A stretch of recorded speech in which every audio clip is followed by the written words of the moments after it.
Hello everyone, it's Mr. Frazier again, reminding you that these modules are unscripted and that because of that I'll sound silly and kind of like a fool, but that's okay, that's the fun of it.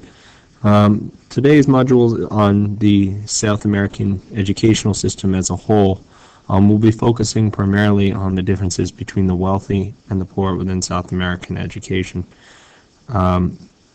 There are three major issues in the South American educational system. The first one is intergenerational mobility.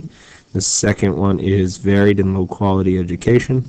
The third one is homogeneous experience. Now these three different labels seem large and complicated, but don't worry, we're going to go into detail with explaining each of these to you.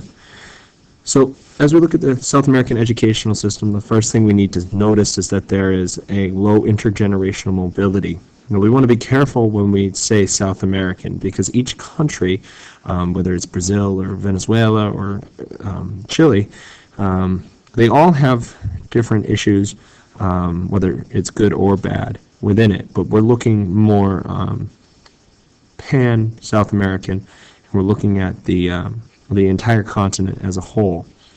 When we look at the entire continent, we notice that there's not much in terms of change between an opportunity in terms of between generations. So poor families often have a less quality education, and so do their children and grandchildren, and this just isn't changing. So in between the generations, we are noticing that if you're poor, you continue to be poor, and your education isn't lifting you up out of that. And the main reason for this is that schools are often private, and because they're often private, they cost what we know as a tuition, meaning they have to pay for schooling.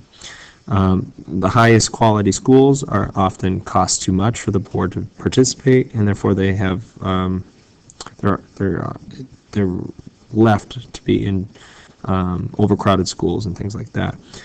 The wealthy are overwhelmingly the ones that receive the education that has any quality, whether that's access to technology or up-to-date books or teachers who provide the time and attention needed for a student to learn. The second reason why in South America there are differences between the rich and poor in terms of education is that the overall quality of public education in South America is known to be lower. Only half of the students in South America actually reach what we would consider minimal levels of reading comprehension, and what this means is the ability to read text in a way that can be used for jobs or employment. External factors are mostly to blame for the lower quality education, and they continue to impact whether or not students do well in South America.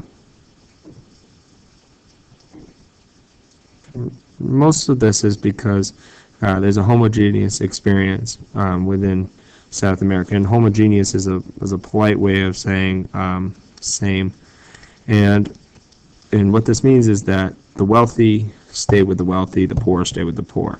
The schools are not integrated like you would see in most of the United States and the Western world. So the wealthy, because of that tuition issue, often are separate. So those who are less wealthy are often only within social groups with people who are wealthy, meaning they make less connections that can be taken into the workplace. And so their education, in addition to being a lower quality, keeps them from actually being able to get better jobs and higher paying employment. Most South American nations actually use the tuition system, and that continues to keep them separate. Those countries that do have public school systems similar to the United States, the schools are of such low quality that the wealthy families run. So there's a flight of the wealthy. Let me write that term down. There's a flight of the wealthy, and so the wealthy families run away.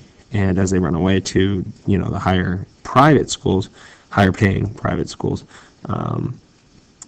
it forces the poor children, they lose the money that would have been going towards their education. So there's a couple suggested solutions that we could take away from this. The first thing is they could increase public schools by getting rid of the tuition model, or even perfect the public schools. So those countries with public learning could make sure that they're of such a high quality that the rich don't run away from the schools, leaving only the poor behind. If they want to keep their tuition model, they ought to offer scholarships, which is money towards paying the tuition, to give a greater opportunity to those poorer families to participate. And lastly, and probably the most important, is they could open up early childhood opportunities so that those children, specifically from the poorer families, have access to those learning experiences that wealthy families may have, because the child isn't forced to worry about other things that are typical of a poor community. So this was a very quick look at the differences between the wealthy and the poor. I obviously went fairly fast, so feel free to go back and look at these notes again and listen to my explanation. If you have any questions, feel free to ask me in class, and please make sure that you answer the questions at the bottom. All right.